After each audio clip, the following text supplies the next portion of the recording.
योगिता अनिल गाडे कुठून आले तुम्ही? इथं अकोल्यातूनच. प्रदर्शन बघितलं? हो, कसं वाटलं? खूप छान. शेतकऱ्यांच्या महिलांसाठी नेमकं काय सांगाल तुम्ही? खूपच छान. त्यांनी नियोजन खूप छान केलेलं आहे. सगळ्या असं लाईव्ह प्लॉट दाखवलेत. खूप छान वाटलं बघून. असं वस्तू पण खूप घेण्यासारख्या होत्या, बघण्यासारख्या होत्या. बघून मनाला समाधान वाटलं. तिथे काय नाव तुझं? गाडेश्वरी, कुठून आले तू? अकोले.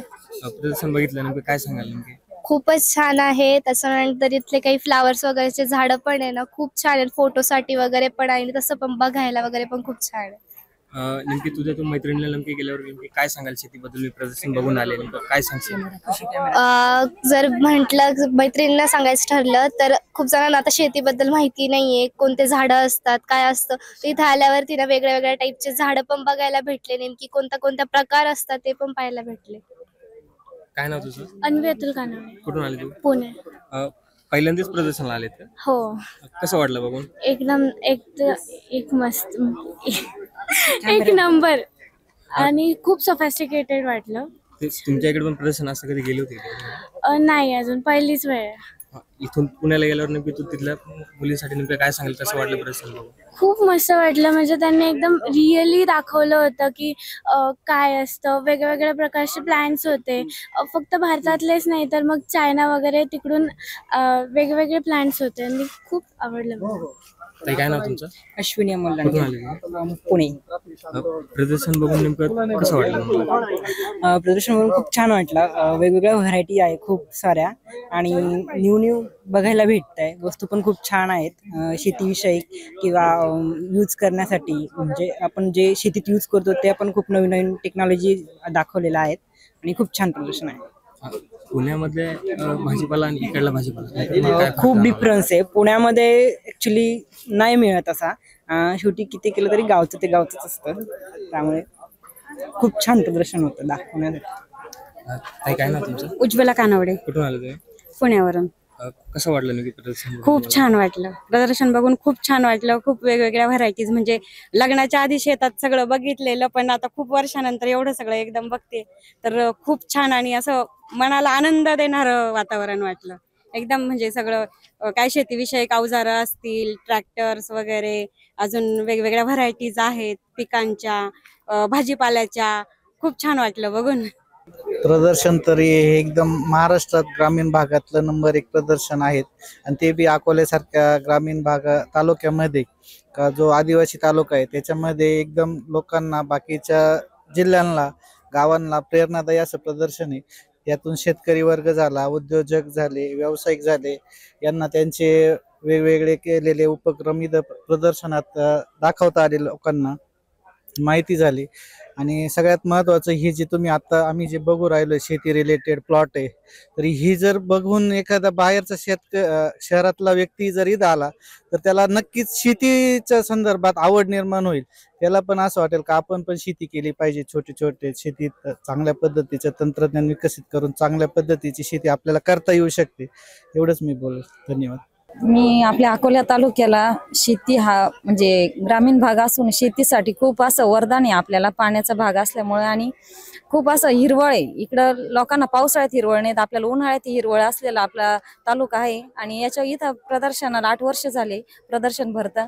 आणि एक सगळे प्लॉट आहेत, फुलांचे आहेत, फळांचे आहेत, भाजीपाल्यांचे आहेत, गव्हाचे वगैरे, असे सगळे प्लॉट आहेत आणि अगदी बघण्यासारखे आहेत. असं वाटतं का शेती करावा आणि ती अशा पद्धतीने केली तर नक्कीच, कोण म्हणत असेल ना शेतीमध्ये परवडत नाही, पण ह्या सगळ्या तंत्रज्ञानाचा वापर करून हे चांगल्या पद्धतीचे बेबी आणि टेक्नॉलॉजी जर वापरली तर नक्कीच शेतीमध्ये फायदा होईल. या प्रदर्शनाला आल्यावर समजतं. नक्कीच जे कोणी आलेलं नसेल त्यांनी शेती प्रदर्शनाचं बघण्यासाठी नक्कीच यावं. याचा लाभ घेऊन आपली शेती चांगल्या पद्धतीनं उत्पन्न कसं निघल या गोष्टी समजून घेण्यासारख्या. गायांसाठी सुद्धा खूप आहे नाही का, जे दूध व्यवसाय करतात, दुधाचा व्यवसाय, त्यांच्यासाठी पण खूप आहे. आणि नक्कीच हे 4-5 दिवसाचं प्रदर्शन आपल्या तालुक्यात जर असेल तर नक्कीच त्यांनी सगळ्यांनी फायदा घ्यायला पाहिजे याचा. एवढंच सांगेल. जे रासायनिक खत वगैरे वापरतात आणि कृत्रिम शेती, या दोन्हीच्या मध्ये जर डिफरन्स केला तर आता बघितलं रासायनिक शेतीकडे पैसा भरपूर जास्त लागतो, पण कृत्रिम शेती आपण केली त्याला पैसा लागत नाही. मात्र शेतकऱ्यांनी तुम्ही लावलेला माल आहे, शेतकरी त्याला सरकार कुठेतरी हमी भाव देत नाही. याच्यासाठी तुम्ही कमी काय करायला पाहिजे? रासायनिक शेती सोडून आपण जे हे करतो तर एकदम नाही का आपल्या आरोग्यासाठी पण चांगली आहे आणि शेतकऱ्यांना परवडेल अशा पद्धतीने ही शेती करता येऊ शकते. मी प्राध्यापक डॉक्टर नितीन आरोटे, अगस्ती कला वाणिज्य व दादासाहेब रुपवते विज्ञान महाविद्यालय अकोले. प्रदर्शन बघितलं नेमकं काय सांगाल? प्रदर्शनामध्ये महत्त्वाची गोष्ट जी जाणवली ती महाराष्ट्रभरातून वेगवेगळ्या प्रकारचे स्टॉल या प्रदर्शनामध्ये लागलेले आहेत. तंत्रज्ञानावर आधारित अशी शेती कशी करता येईल, सुधारित बी बियाणांचा परिचय शेतकऱ्यांना कसा होईल या अनुषंगाने हे स्टॉल आहेत असं आम्हाला प्रदर्शनामध्ये जाणवलं. शेतकऱ्यांसाठी नेमकं काय सांगाल? खरं तर तंत्रज्ञानावर आधारित शेती ही आता काळाची गरज बनलेली आहे आणि सुधारित बी बियाणांचा वापर केल्यानंतर उत्पादनात वाढ होते याचा अनुभव आता आपले शेतकरी घेत आहेत. त्यामुळं शेतकऱ्यांनी आपली शेती करताना आपला जो दृष्टिकोन आहे त्याच्यामध्ये बदल केला पाहिजे. विशेषतः पाणी देण्याच्या ज्या पद्धती आहेत त्याच्यामध्ये सुधारणा करणं आवश्यक आहे. त्यानंतर जी बी बियाणं आपण वापरतो त्या बी बियाणांचा वापर आपण जो करतो तर त्याच्यामध्ये बियाणं आणि उत्पादन याचा काही संबंध असतो तो शेतकऱ्याने अगोदर जाणून घेतला पाहिजे. त्याच्या जोडीला इथं जे काही प्लॉट आपण पाहिले, प्रत्यक्ष डेमो ज्याला आपल्याला म्हणता येईल, तर ते प्लॉट पाहून निश्चितपणे असं जाणवलं की तंत्रज्ञानावर आधारित आणि सुधारित बी बियाणांचा वापर करून जर शेती केली तर आपल्या उत्पादनामध्ये आपल्याला भरघोस वाढ करता येते. पण पुढचा प्रश्न राहतो की जे उत्पादन आपण घेतो त्याला मार्केटमध्ये भाव मिळेल की नाही. तर खरं तर मार्केटचा विचार करून शेतकऱ्यांनी पिकाची लागवड केली पाहिजे. सीझन लक्षात घेऊन पिकाची लागवड केली पाहिजे असं मला वाटतं. जाधव सर, तुम्ही प्रदर्शन बघितलंय, नेमकं काय सांगाल? प्रदर्शनातून नेमकं काय सांगाल? आता डॉक्टर नितीन आरोटे सरांनी जे मुद्दे मांडले ते अगदी रास्त आहेत. आधुनिक शेती ही काळाची गरज आहे. भारतातले आपण कृषीप्रधान देशामध्ये राहतो, परंतु सर्वात जास्त त्रस्त हा शेतकरीच आहे. त्यामुळे शेतकऱ्यांनी जो माल आपण पिकवतोय त्याचं बाजार मूल्य विचारात घेऊनच आपलं नियोजन केलं पाहिजे. भांडवल थोडं जास्त लागलं तरी चालेल, परंतु भांडवल गुंतवताना त्याचा परतावा कसा मिळेल याची पण काळजी घेणं गरजेचे आहे. मालुसकर सर, वेगळं काय सांगा? चंद्रशेखर मारुती आरोटे. प्रदर्शन बघितलं, अतिशय सुंदर, कसं वाटलं? खूप छान. शेतीतून नेमकी तुम्ही काय समोर घेतलं याच्यातून? नवनवीन कोणते उत्पन्न घ्यायचं, भारी भारी व्हरायटी आल्या फुलांच्या सुद्धा. आता बघा नवीनच तुम्ही इथं पण आलेले खूप वेगवेगळ्या प्रकारच्या व्हरायटी बघायला मिळाल्या. मकाच्या, दूध उत्पादकांसाठी सुद्धा भरपूर मकाच्या सुद्धा व्हरायटी आणि फुल उत्पादन शेतकऱ्यांसाठी सुद्धा फुलाच्या वेगवेगळ्या व्हरायटी आलेल्या आहेत. आता आम्ही दरवर्षी फुलं पण करतो आणि कोबी फ्लावर, आता नवीन एक गव्हाची सुद्धा व्हरायटी आलेली आहे. म्हणजे अकोले तालुक्यातील म्हणण्यापेक्षा या सर्व संगमनेर अकोले तालुक्यातील शेतकऱ्यांसाठी अतिशय सुंदर असं प्रदर्शन भरवण्यात आलेलं आहे आणि खूप छान माहिती सुद्धा भरपूर मस्त देतात. काहीच अडचण नाही, खूप मस्त. अकोल्यातील शेतकऱ्यांसाठी तुम्ही काय आव्हान कराल? अकोल्यातील तालुक्यातील शेतकऱ्यांना असं आवाहन करीन की सर्वांनी प्रदर्शन पाहण्यासाठी निश्चित यावं आणि खूप काही घेण्यासारखं आहे या प्रदर्शनामधून. अतिशय सुंदर सुंदर नवीन टेक्नॉलॉजी की जे सुरक्षित बेरोजगार तरुण आहेत त्यांना खूप सुंदर अशी शेती करण्यासाठी कसं मार्गदर्शन किंवा कसे प्लॉट बनवले जातात, खूप छान सगळ्यांसाठी त्यांनी डेमो जे दाखवलेत व्यवस्थित मार्गदर्शन सुद्धा करतात आणि शेतकऱ्यांसाठी माहिती सुद्धा व्यवस्थित देतात. नामदेव सुले, विरगाव. प्रदर्शन बघितलं तुम्ही? हो, प्रदर्शन कसं वाटलं बघून? एकदम छान. शेती वगैरे आहे का? शेती आहे. नेमकं काय तुम्ही याच्यातून नेमकी शेतीसाठी नेमकं काय घेऊन चालला? शेतीसाठी ना ही जी मका आहे, चाऱ्यासाठी जी मका आहे ही उत्तम प्रकारची मका आहे, वाढलेली. त्याला काय खतं औषधं काय वापरले त्याची सविस्तर माहिती घेतली. प्लस खते औषधं असतील त्यांच्याविषयी माहिती घेतली, जैविक खतं असतील, ऑर्गॅनिक खतं असतील त्याच्याविषयी माहिती घेतलेली. आणि खरोखर ह्या अकोल्याच्या तालुक्याच्या दृष्टीनं खरोखर हा जो उपक्रम आहे हा शेतकऱ्यांसाठी आदर्श असा हा उपक्रम आहे. असं मनापासून आनंद झालेला आहे बघितलेलं. खूप म्हणजे असं शेतकऱ्यांसाठी शेतकऱ्यांच्या माहितीचा हा प्रोग्राम खरोखर सुपर आनंददायक कार्यक्रम ठरला. कुठून आलेला तुम्ही? गणवऱ्यावरनं. काय नाव तुमचं? तुषार वागचोरे. प्रदर्शन बघितलं तुम्ही? हो, बघितलं. कसं वाटलंय? छान वाटलं. घरी शेती आहे तुम्हाला? हो. नेमकी तुम्ही शेतीतून नेमकी काय करणार आहे? तुम्ही काय करणार? नवीन नवीन उपक्रम आता सध्या म्हणजे असं अभ्यास करता येतो आपल्याला नवीन उपक्रमांचा. अजून शेतीसाठी नवीन नवीन काय? हो, नवीन म्हणजे आता इथं प्लॉट बघितल्यानंतर आपल्या घरच्या शेतीमध्ये त्याचा उपयोग करू शकतो आपण शेतीसाठी. परत खते औषधे आणि नवीन नवीन व्हरायटी समजतात आपल्याला. काय काय नवीन व्हरायटी आलेले आहे, काय नाही, उत्पन्न कोणती व्हरायटी देऊ शकते आपल्याला, त्याविषयी माहिती होती असं. काय नाव तुमचं? वाकचौरे निलेश सुभाष आले तुम्ही? कळस. प्रदर्शन बघितलं? हो, कसं वाटलं? एकच नंबर. म्हणजे बारामतीला जाऊन जे आपण तिथं कृषी प्रदर्शन बघतो त्याच्यापेक्षा अतिशय चांगलं, आणि इथं प्लॉट जे आपल्याला बघायला मिळाली ते अतिशय म्हणजे शेतकऱ्यांना उत्तेजना देणारे होते. घरी शेती वगैरे करता? हो. नेमकी शेतीसाठी तुम्ही येता, नेमकी काय घेऊन जाता आपल्या शेतीसाठी? शेतीसाठी म्हणजे सगळ्यात महत्वाचं म्हणजे ना, शेतीसाठी याच्यातून आपल्याला हे जे प्रात्यक्षिक प्लॉट बघून आपल्या शेतीचं नियोजन कसं असावं, सगळ्यात महत्वाचं म्हणजे ड्रीपद्वारे आणि शेतीतील अंतर पिकातलं. इथं आता आम्ही जे रेग्युलर जे शेतकरी आहेत, बरेच शेतकरी काय करतात की पिकामध्ये अंतर ठेवत नाही, ते या इथं प्रत्यक्ष प्लॉट बघून आपल्याला बघायला मिळालं. कुठून आले का तुम्ही? कळसवरून. प्रदर्शन बघितलं तुम्ही? खूप छान आहे. कसं वाटलं नेमकं? शेती एकदम प्लॉट पाहूनच आम्हाला एवढा आनंद झालाय ना, बा काय माप नाही. आपल्या शेतीसाठी नेमकी यातून तुम्ही कसं नियोजन पद्धतीने तुम्ही आपलं हे करा? नियोजन असं केलं तर खूपच उत्पन्न भरघोस मिळालं. काय उत्पन्न घेता तुम्ही शेतात? मका, कांदा. इथल्या मका वगैरे तुम्ही बघितलं? हो बघितलं. तुम्ही सेम असंच उत्पन्न घरी घेणार? सेम असंच करणार. या प्रदर्शनाला नेमकी तुम्ही शेतकऱ्यांना नेमकी काय सांगाल? नेमकी शेतकऱ्यांना वाटतं असं सांगावं वाटतं की तुम्ही पण असंच हे करावं. असं. कुठले का तुम्ही? आम्ही कळायचे भारत वागतो. प्रदर्शन बघितलं? बघितलं. शेतकऱ्यांना तुम्ही नेमकी काय सांगाल? या अशा पद्धतीने टेक्निकल घेतलं पाहिजे, अशा पद्धतीने केलं पाहिजे. सुरेश भाऊ, तुम्ही प्रदर्शनास भेट दिली, नेमकं कसं वाटलं प्रदर्शन बघून? कळस सारख्या एका छोट्याशा गावातून या मुलांनी जे कळस कृषी प्रदर्शन सालाबाद प्रमाणे याही वर्षी भरवलंय. प्रत्येक वर्षी काहीतरी वेगळेपण या प्रदर्शनामध्ये निश्चितपणानं आम्हाला जाणवलं, आणि या मुलांचं कौतुक करावं तेवढं थोडंच आहे. कारण लाईव्ह डेमो प्लॉट मी या परिसरात राहतो, त्यांनी कमीत कमी 4 महिने जीव ओतून काम केलेलं आहे.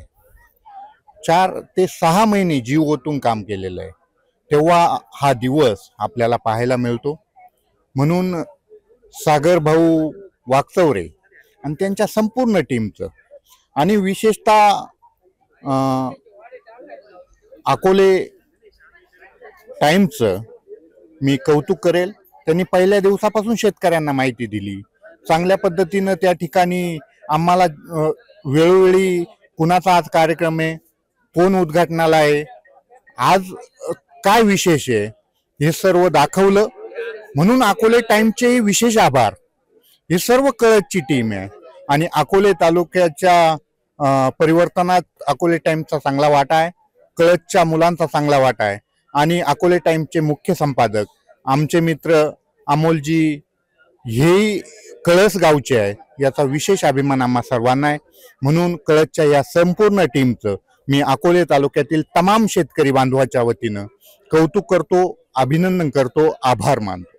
सुरेश भाऊ, तालुक्यामध्ये काही शेतकरी हे आहेत शेतकरी, इथे तुम्ही प्लॉट वगैरे बघितलेत, मग त्या शेतकऱ्यांना तुम्ही कसं सांगाल की कशी शेती केली पाहिजे या प्लॉटमध्ये? मी विशेषतः तांत्रिक शेतीचा पुरस्कर्ता आहे. मी स्वतः त्या ठिकाणी तांत्रिकतेकडे आणि यांत्रिकीकरणाकडे वळालेलो आहे, आणि म्हणून मी शेतकऱ्यांना सांगेल की या प्रदर्शनांचा मुख्य उद्देश काय, मुख्य गाभा काय, हा शेतकऱ्यांना लक्षात घ्यावा. त्या ठिकाणी इथून गेल्यानंतर कुठेतरी आपण त्या शेती करण्यासाठी परिवर्तन करावं. शेती जो पारंपरिक शेतकरी आहे त्यांनी तांत्रिक शेतीकडे यावं. मुख्यतः युवकांना माझं नम्रतेचं आव्हान आहे, आपण खर्च करा. निश्चितपणानं शेती आपणाला काहीतरी दिल्याशिवाय राहणार नाही. आपण जर 1 रुपया खर्च केला तर आपणाला 5 रुपये ते 10 रुपये मिळाल्याशिवाय राहणार नाही. परंतु आपण जर 1 पैसाही खर्च केला नाही तर तुम्ही 10 पैसे त्या ठिकाणी कर्जात गेल्याशिवाय राहणार नाही. आणि म्हणून कायम शेतकरी रडगाणं करतोय. या ठिकाणी कर्जबाजारी झालाय. येथील नवरदेव पिक्चर आमच्या मित्रांनी काढलाय. कळसच्या युवकांप्रमाणे त्या नवरदेव पिक्चरचे जे संपादक आहे त्यांचाही विशेषतः आभार, कारण त्यात शेतकऱ्याची व्यथा दडलेली आहे. आपण सर्वांनी तो चित्रपटही आवर्जून अगस्ती थिएटर इथला आहे तिथे तो चालू आहे, तोही आवर्जून पाहावा. ह्या सर्व मित्रांचं मी पुनश्च एकदा आम्हा सर्व शेतकरी बांधवांच्या वतीनं सहर्ष स्वागत करतो, आभार मानतो. सुरेश भाऊ, आपण बघितलं की जे रासायनिक खतं वगैरे आहे, मात्र यांना रासायनिक खतांकडे बघितलं तर त्याला इतकं खर्च येत नाही करायला, पण ते विक्रीला जेव्हा काढतात त्याचे दुप्पट तिप्पट किमतीने वाढ घेतात. हा प्रश्न कृषी मंत्री माणिकराव कोकाटे साहेब इथेही त्यांनी उपस्थित केला होता. याच्याबद्दल नेमकं काय सांगा? 100% खतावरती जीएसटी भरमसाठ प्रमाणात आहे. तो जीएसटी सरकारने कमी केला पाहिजे, शेतकऱ्याला रिलीफ दिली पाहिजे. यांत्रिकीकरण असेल, ट्रॅक्टर असेल, साधारण टाचणी घेतली तरी शेतकरी त्या ठिकाणी जीएसटी भरतोय. आणि पुन्हा एकदा खतावरती, त्या कृषी निविष्ठांवरती वेगळा जीएसटी आम्हाला भरावा लागतोय. कंबरडं मोडलंय, शेतकरी अडचणीत आहे. सरकारला माझं नम्रतेची विनंती आहे, या ठिकाणी या युवकांना कुठेतरी रिलीफ मिळावी अशा पद्धतीची शासन व्यवस्था नजीकच्या काळात यांनी तयार केली पाहिजे आणि ती तयार करतील अशी आम्हाला खात्री आहे. शेतकरी इतक्या चांगल्या पद्धतीने माल पिकवतो, मात्र सरकार याला कुठेतरी भाव देत नाही. याच्यासाठी काय करायला पाहिजे? हमी भावाचा प्रश्न गेली कित्येक वर्ष, 100 वर्ष झाले असतील. माननीय शरदजी जोशी साहेब शेतकरी संघटनेचे, त्यांची हयातभर त्यांनी जी मागणी केली, मुख्यतः हमीभाव मिळाला पाहिजे. त्या हमीभावासाठी काही लोक या ठिकाणी पूर्ण आयुष्य त्यांनी वेचलेलं आहे आणि हमीभावाचा प्रश्न कुठेतरी मार्गी लागलेला नाही. आमच्यासारख्या सामान्य युवकांना असं वाटतंय की कुठेतरी थिंगी या निमित्ताने युवक वर्ग मोठ्या स्वरूपात आता शेतीमध्ये येऊन पाहतोय. त्यांनी या ठिकाणी एकत्र आलं पाहिजे, संघटित झालं पाहिजे आणि संघर्ष केला पाहिजे आणि हे सर्व मिळवलं पाहिजे. हमीभाव मिळवला पाहिजे. 2 पिढ्या गेल्या परंतु हमीभावाचा प्रश्न तसाच पडलेला आहे. म्हणून माझी नम्रतेची विनंती आहे, हात जोडून नम्रतेची विनंती आहे शेतकरी बांधवांना, शेतकऱ्यांच्या पोरांना, या ठिकाणी आपण संघटित व्हा, संघर्ष करा आणि शेतकऱ्यांच्या पदरात काहीतरी पाडलं पाहिजे असं माझ्यासारख्याला वाटतं. आताच्या काळात जर आपण बघितलं की तरुण वर्ग कुठेतरी आता शेतीकडे वळाला आहे. पण तरुण वर्गाकडे इतकं नॉलेज असल्यामुळे नवीन नवीन शेतीचे उपक्रम तो करतोय. नेमकं तरुण वर्गासाठी तुम्ही काय सांगाल, शेती कशी केली पाहिजे किंवा तुमच्या अनुभवातून तरुण वर्गाला नेमकं काय सांगितलं पाहिजे? जुन्या स्वरूपाची शेती केल्यानंतर निश्चितपणाने डबघाईला जाणार आहोत. म्हणून तांत्रिक शेती, नवीन प्रकारचा शेती व्यवसाय हा व्यवसाय म्हणून केला पाहिजे. मित्रांनो, या ठिकाणी मी आता काही बांधवांच्या स्टॉलवरती गेलो, त्या मित्रांनी अतिशय चांगल्या पद्धतीच्या वही, कोणी काय केलेलं आहे, डेव्हलप केलेलं आहे, ते आपण घेतल्या पाहिजे. व्यावहारिक वागलं पाहिजे, शेती व्यावहारिकपणाने केली पाहिजे. कंपनी ज्याप्रमाणे जाते, व्यावहारिक पारदर्शकपणाने आपला सचोटीने कारभार करते, त्याप्रमाणे शेतकऱ्यांनी नजीकच्या काळात सचोटीने कारभार पाहिला पाहिजे. टिपणं ठेवली पाहिजे, तरच शेतकरी तरेल. अन्यथा कायम रडगाणं हे असंच अव्याहतपणे चालू राहील. संदीप भाऊ, तुम्ही एक पत्रकार म्हणून प्रदर्शन बघायला आलेत, किंवा या प्रदर्शनातून नेमके तुम्ही अकोलेकरांना काय सांगा? खरं तर खूप आनंद होतोय. आपल्या अकोले तालुक्यामध्ये एक ग्रामीण भागामध्ये जवळपास 25 एकर या क्षेत्रामध्ये कृषी प्रदर्शन भरत आहे. खरंच वाखण्याजोगं आहे. शहरामध्ये जर गेलं तर शहरामध्ये आपल्याला रेडी प्लॉट पाहायला मिळत नाही, परंतु कळस कृषी प्रदर्शन आपल्या तालुक्याचं एक नाव कळसगाव आणि त्याच्यामध्ये अकोले तालुक्याचं नाव खरं तर पटलावर महाराष्ट्राच्या बाहेर पोहोचवण्याचं काम खरं तर ह्या कळस कृषी प्रदर्शनाचे सगळे जे आयोजक आहे त्यामध्ये खास करून नामदेव असतील किंवा सागरभाऊ वागचोरे असतील, त्यांची सर्व टीम, त्यांना खरंच मी धन्यवाद देतो का ह्या अशा प्लॅटफॉर्म आपल्या शेतकऱ्यांना, आपल्या माता भगिनींसाठी दिलाय. एक आनंदाची गोष्ट सांगायला जर गेली तर 20च गुंठ्यामध्ये सुरू झालेलं एक कृषी प्रदर्शन आणि कळस गावामधून 3 एकरमध्ये 3 वर्ष कळसमध्ये चालवलं. नंतर तिथं जागा अपुरी पडायला लागली, ट्रॅव्हलिंगला अपुरी पडायला लागले, परंतु या ठिकाणी त्यांनी अकोले तालुक्याच्या मध्यवर्ती ठिकाणी सुरू केलंय आणि आज जवळपास 25 एकरामध्ये उभारलं जात आहे. आता याची दररोज व्याप्ती वाढली चालली आहे. 8 वर्ष झाले, पुढल्या 9व्या वर्षी याच्यापेक्षा जास्त एकर असेल, त्याच्यापेक्षा जास्त एकर असेल. आणि विशेष या गोष्टीचा एक आनंद असा वाटतोय की जेव्हाच आपण एंट्री करतोय तेव्हा एज्युकेशन सेक्टर असेल, महिलांसाठी असेल किंवा जे काही हत्यारे आहे जे कृषी क्षेत्रामध्ये लागणारे सर्व हत्यारे, मग ट्रॅक्टर असेल, छोटे छोटे अवजारे असतील, 1 एकर क्षेत्र जर एखाद्याला करायचं जर असलं तर त्याला पहिल्यांदा नांगरायचं आहे, रोटा मारायचा आहे, सरी पाडायची, याच्यामध्ये जवळपास त्याला 15-20 हजार रुपये निघून जातात.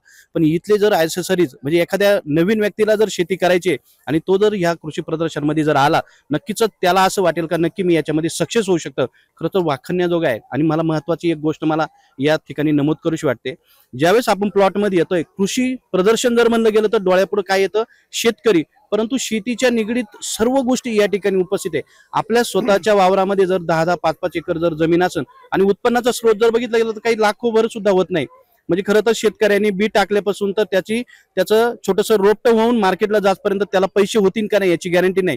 परंतु या ठिकाणी जे काही प्लॉट, ज्या कंपन्याचे प्लॉट ज्यांनी विश्वासाने या ठिकाणी आले, मी खात्रीशीर सांगतो असं जर मार्गदर्शन हे अवगुण जर त्यांनी केलं तर नक्कीच त्याच्या शेतीचं उत्पन्न मोठ्या प्रमाणामध्ये वाढेल. लोक म्हणतात का शेतीमध्ये काही परवडत नाही, परंतु आपल्या मालाची क्वालिटी आणि दर्जा जर असेल आणि मार्केटला जर आपला माल गेला तर नक्कीच पहिल्यांदा कुठेतरी प्रियदर्शनी त्याला जर तो माल भेटला तर तो व्यापारी आपला माल या ठिकाणचा घेऊ शकेल. असं खरं तर यांनी केलंय. मी खरं तर सागर भाऊंचे या ठिकाणी आभार मानतो. पण मला सुद्धा त्यांना एक प्रश्न विचारूशी वाटतोय. खरं तर कृषी विभागामध्ये, कृषी क्षेत्रामध्ये हे जे काही आपण काम केलंय किंवा एवढं मोठं त्याची व्याप्ती वाढत, ही संकल्पना तुमच्या डोक्यामध्ये का आली? ऍक्च्युअल आपण सगळे शेतकऱ्याचीच मुलं आहोत आणि आपण सगळीजण जर बघत असाल की शेतकऱ्याची प्रयोगशाळा चालू आहे सगळ्या पद्धतीने.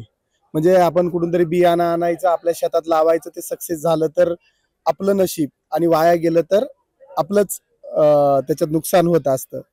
या सगळ्या गोष्टी बघत असताना मी साधारणतः 10 वर्षापूर्वी किसान कृषी प्रदर्शन बघितलं आणि किसान कृषी प्रदर्शन बघितल्यानंतर माझ्या लक्षात एक गोष्ट आली का तिथं जो महाराष्ट्रातून शेतकरी वर्ग येतो तो 1-2% येतोय. आणि आपण नेहमी म्हणतो का भारत हा कृषी प्रधान देश आहे आणि खेड्याकडे चला, परंतु खेड्यामध्ये जोपर्यंत कॉर्पोरेट येत नाही आणि शेतातला जोपर्यंत शेतकरी ग्राउंड लेवलवर काम करतो तो जोपर्यंत साक्षर होत नाही तोपर्यंत शेतीमध्ये काही बदल होणार नाही. म्हणून आम्ही एक छोटासा प्रयोग करून बघायचा विचार केला की प्रदर्शन ही शेकडो किलोमीटर जिल्ह्याच्या ठिकाणी, नाशिक, पुणे, मुंबई अशा शहराच्या ठिकाणी होतात, पण आपल्या गावात जर आपण करून बघितलं तर जी खऱ्या अर्थाने महिला आहे शेतीमध्ये काम करणारी, खऱ्या अर्थाने शेतमजूर जो आहे काम करणारा, तो जर साक्षर झाला, त्याला जर या नवनवीन गोष्टी त्याच्या निदर्शनात आल्या तर महाराष्ट्राचा नाही तर आपल्या गावापासून जेव्हा बदल होईल तो महाराष्ट्राचा बदल 100% करू शकेल. या अनुषंगाने आम्ही त्या छोटासा प्रयोग केला आणि आमच्या टीमचा हा एक प्रोग्राम नाहीये, हे पॅशन आहे की आमची प्रचंड इच्छाशक्ती आहे का जे काय आपण करतोय या माध्यमातून एक महाराष्ट्राला मॉडेल द्यायचा आम्ही विचार करतोय की बस आता कुठलंही शहरातलीच लोक मॉडेल नाही तर आपल्या एका ग्रामीण भागातली मुलं एका महाराष्ट्रातल्या शेतकरी डेअरी लोकांना मॉडेल बनवून द्यायचा विचार करतोय, ज्याच्यामध्ये कॉर्पोरेट आणि शेवटचा घटक एकत्र येईल आणि आपले आचार विचार मांडतील. नक्कीच. सागर भाऊ, दुसरा महत्वाचा प्रश्न, तालुका जर ग्रामीण आहे आपला, अकोल्यामध्ये एवढं मोठं हे संग्रह करताय आणि खूप गर्दी या ठिकाणी पाहायला मिळते, जास्त करून महिलांचा सुद्धा या ठिकाणी सहभाग आहे.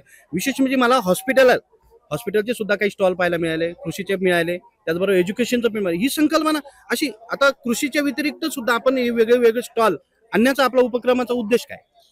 मुळात आता जर बघितलं, आता आपण सगळेजण ग्राउंड लेवलची लोक आहोत आणि ग्राउंड लेवलला बघत असाल तर शेती हा जीवन जगण्याचं एक माध्यम झालंय. त्याचबरोबर डेअरी हा जगात महाराष्ट्रातला फार मोठा सेक्टर तयार झालंय की कदाचित कृषीपेक्षा जास्त त्याचे ट्रान्झॅक्शन आहे, परंतु त्याच्यामध्ये प्रचंड अज्ञान आहे, त्याच्यामध्ये कुठल्याही प्रकारची R&D नाही, त्याच्यामध्ये कुठल्याही प्रकारचा शेतकऱ्यांना प्लॅटफॉर्म नाही. तर ह्या पद्धतीने आणि तिसरी महत्वाची गोष्ट शिक्षण हा जर पाया आहे आपल्या सगळ्या गोष्टीचा आणि त्याच्यामध्ये जर आपल्याला वेगवेगळे प्लॅटफॉर्मच माहित नाही, आजही आपण पुस्तकी शिक्षणामध्ये अडकून पडलोय, परंतु मोठ्या मोठ्या शहरांमध्ये बघितलं तर तिथं रोबोटिक असेल किंवा वेगवेगळ्या लँग्वेजेस असेल किंवा अजून काही गोष्टी कॉम्प्युटर सेक्टर मधल्या असेल, इथपर्यंतच्या शिक्षणामध्ये ती लोक अग्रेसिव्ह झालेली आहे. बरेचसे प्लॅटफॉर्म त्यांना माहित आहेत. माझ्या ग्रामीण भागातल्या विद्यार्थ्याला जर त्या कनेक्टिव्हिटी ग्रामीण भागात मिळाल्या तर मला वाटतंय तो 10वी-11वी नंतर जो आपण विचार करतो तो 5वी पासूनच विचार करेल का मला इथं पोहोचायचं आणि याच्यासाठी हे प्लॅटफॉर्म आपल्या आजूबाजूला आहे आणि त्याच्यात मला उतरायचंय, हे करिअर मला करायचं असेल तर हे एवढी लोक मार्केटमध्ये आहे. आणि त्यामुळे जो ध्येय आणि पछाडल आज आपल्याला जे मार्गदर्शन मिळते तुम्ही आणि आपण, मला वाटतं 11वी 12वीला आपल्या घरातला कोणीतरी काहीतरी करतोय म्हणून आपण काहीतरी करायचं.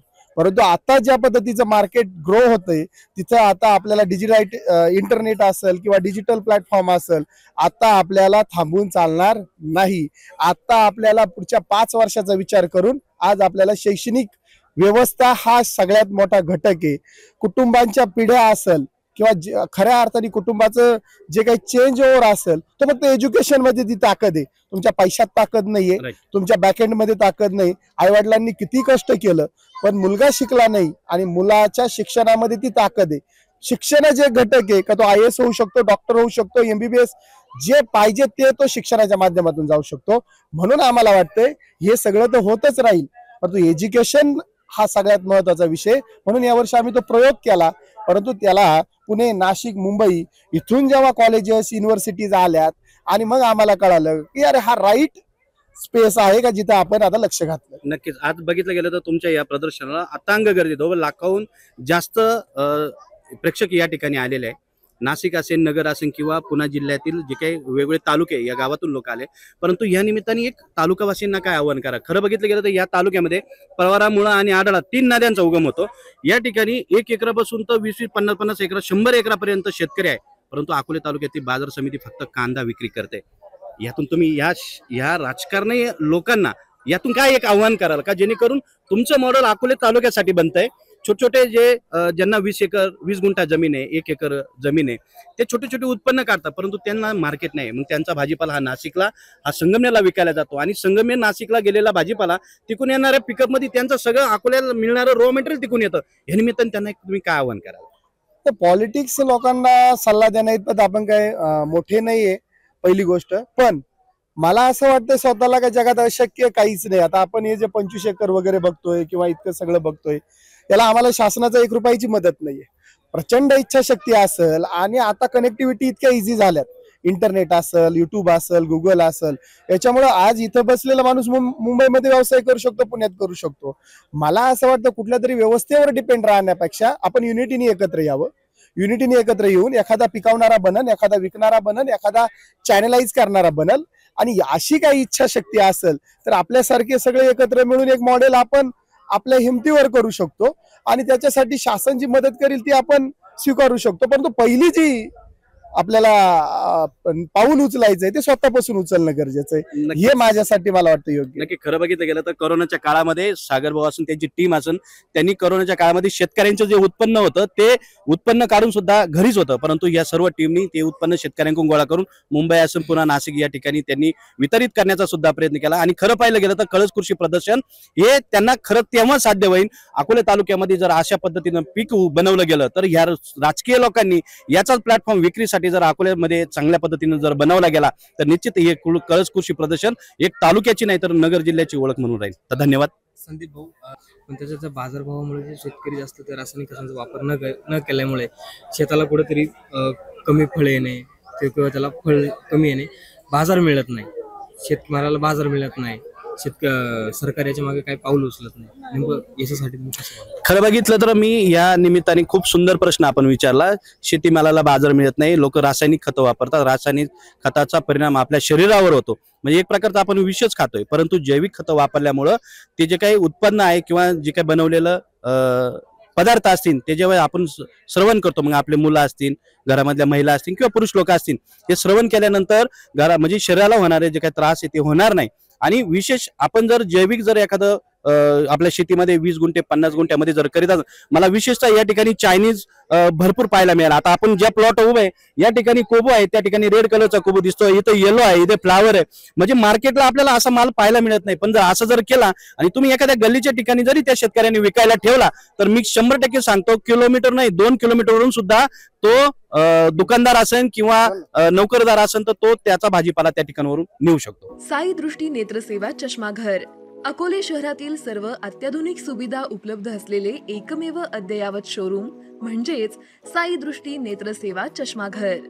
आमच्याकडे Titan, Fast Track, Puma, Oakley, Velocity, CK, Ray Ban, ID, Vogue, Police, Stepper, Scott, Carrera, Tommy Hilfiger, Killer, Crizal, Zeiss, Prime, Bronzer, Yash, Bausch and Lomb, Johnson and Johnson, Alcon आदी कंपन्यांच्या फ्रेम्स, सनग्लासेस, लेन्सेस व contact lenses योग्य दरात उपलब्ध. तसेच Titan company लेन्सेसचे एकमेव अधिकृत विक्रेते. आता अकोल्यात प्रथमच ऑटो मशीनद्वारे चष्म्याची रोबोटिक फिटिंग. प्रोग्रेसिव्ह चष्म्यासाठी डोळ्यांचे व चष्म्याचे अचूक मोजमाप करण्यासाठी जाईस कंपनीचे सॉफ्टवेअर असलेला ऍपल कंपनीचा टॅब. तज्ज्ञ ऑप्टोमेट्रिस्ट कडून कॉम्प्युटरद्वारे डोळ्यांची मोफत तपासणी, डोळ्यांची मायक्रोस्कोपिक तपासणी, काच बिंदूचे अचूक निदान करण्यासाठी डिजिटल टोनोपेनद्वारे डोळ्यांचे इंट्राऑक्युलर प्रेशर मोजणे, पॅकीमीटरद्वारे बुबुळाची जाडी मोजणे, कॉन्टॅक्ट लेन्सेसच्या अचूकतेसाठी कॅरेटोमीटरद्वारे बुबुळाचं मोजमाप करणे आदी अत्याधुनिक सुविधा उपलब्ध असलेले अकोले शहरातील एकमेव चष्माघर. आपल्या अनमोल डोळ्यांच्या समस्येसाठी बिर्ला आय हॉस्पिटल नाशिक यांच्या माध्यमातून तज्ज्ञ डॉक्टर दर गुरुवारी सकाळी 10:30 ते 3:30 पर्यंत साई दृष्टी नेत्रसेवा चष्माघर इथे उपलब्ध राहतील. आमचा पत्ता साई दृष्टी नेत्रसेवा चष्माघर, अकोले बस स्थानकाच्या मागील बाजूस, जय महाराष्ट्र हॉटेलच्या पाठीमागे, अकोले, तालुका अकोले, जिल्हा अहमदनगर. संपर्क 91 36 52 93 93.